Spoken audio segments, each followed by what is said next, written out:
ابھی ایک روایت مبارک میں صحیح حدیث ہے کہ میرے آقا نے سرکار دو جہاں نے رحمت دو عالم نے صلی اللہ علیہ وسلم آپ صحابہ کے ساتھ کھڑے تھے اور آپ نے دیکھا دور سے ایک آدمی آ رہا ہے، تو حضور نے فرمایا کہ آنے والا جو ہے نا مشیت الجن، اس کی چال بتلاتی ہے کہ یہ جن ہے۔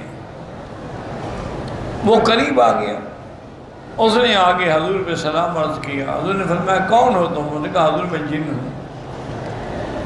آپ نے پوچھا کہاں سے آئے ہو تم؟ انہوں نے کہا حضور میں نینوا سے آیا ہوں، عراق کے ایک شہر سے۔ فرمایا کہ کیوں آئے ہو؟